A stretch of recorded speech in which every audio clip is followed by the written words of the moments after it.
Make money, never lose money. That is one of the major principles of money. And for those who are already in America, we know for sure sometimes you can make a lot of money, but a lot of money goes back to the government through taxes and other things. So for immigrants, if you ask any immigrant, how much money do you want to make in your, like per year? They will say, oh, I want to make 6 figures. I want to make 100K. That is the dream amount many immigrants are looking forward. And that is the middle income, which is very good middle income, by the way, but that is the middle income threshold. Many people want to make 100K. But the issue is not about 100K. The issue is if they say your salary is 100K, do you keep that 100K? Or are you losing a lot of money through other ways? So that comes back to, do you know the rule, make money, never lose money? So when we arrive in America, the first thing most of us are doing is when I get paid, how can I save more money? I'm not going to Starbucks. I'm not going to whatever, go buy tea, going out. I'm not going to do whatever. So you think that by not going out to eat, by not going to buy a certain type of clothing, by not going to the restaurant or doing something, by not doing this and this and this, I'm saving the money, which is good. But that is not losing the money through personal behavior. That's why you should say, new country, new rules of money. Because the moment you arrive in America, there are so many other ways in the systems, in the structures, where you can lose a lot of money. For instance, just like taxes. When you are paid, for instance, 100K, you are single. Guess what? Your tax bracket is about 22% of taxes, federal income. Let's say you live in a state, they give 8%. That is about 30%. So even though you are making 100K, technically you have lost $30,000 through taxes, federal and state. Then, where do you put the money?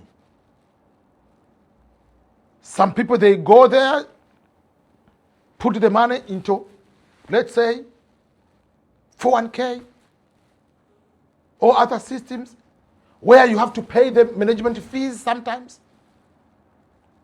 You're going to pay double taxation after getting paid. They tax you federal, state income tax. You are going to buy the food, they tax you sales tax.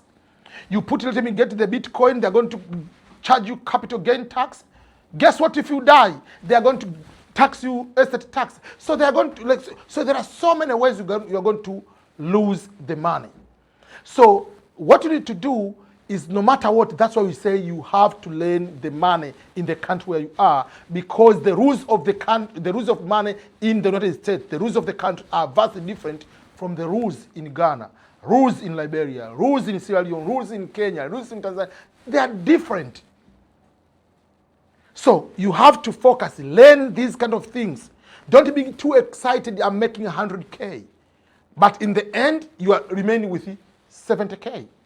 60K.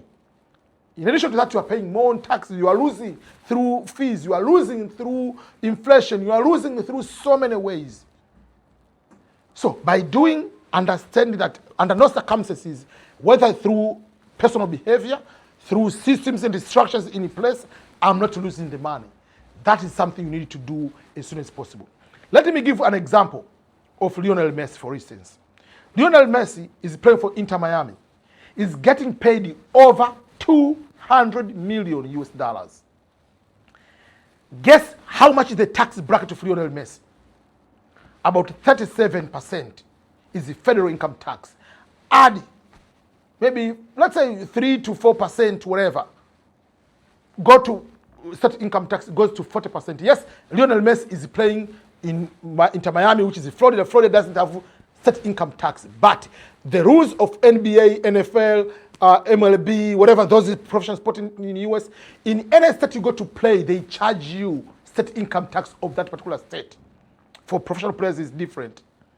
So still, the Lionel Messi is going to pay tax over 40%. So you get paid 200 million is a contract you signed, but the government is going to take, federal and state, they're going to take 90 to 100K, 90 million. Lionel Messi is paying through taxes. While Cristiano Ronaldo is paying Saudi Arabia. The same contract, 200 million, is paying zero because he's paying Saudi Arabia. So usually it's not about how much money you make, it's how much money you keep from Uncle Sam in the US. So you have to learn, how can I reduce the taxes? How can I reduce the sort of inflation? How can I make more money through different ways? Those are the things people should be able to learn. So as immigrant, don't focus on, oh, now I'm making 100K, now I'm making $25, now I'm making overtime, I'm doing this, I'm doing this. Do you know how much you lose through the system? Apart from your behavior, spending, I'm not going to buy extra gadget, I'm not going to buy shoes. Yeah, you can do that, but still you lose money. So, again, you have to learn the rules of money as soon as possible. Otherwise, you are toasted. Otherwise, you have more money, but the one is going to benefit more is the government. If you don't do that, you are going to lose a lot. And you'll be upset with some other people. Why the millionaires are not paying much of the taxes? Why business people are not paying taxes? Because they have businesses. They have known, they have learned the game, and they play accordingly, and they are winning. But you're not winning. In order to win, you have to learn the system. And that system you have to do as of yesterday. You are too late up to today just to start learning. But it's not too late. You can start today and change the trajectory of your future by learning, investing your mind on assets, on books, on podcasts, on the people giving free consultation like me, and so forth on your own. But you have to do that as soon as possible.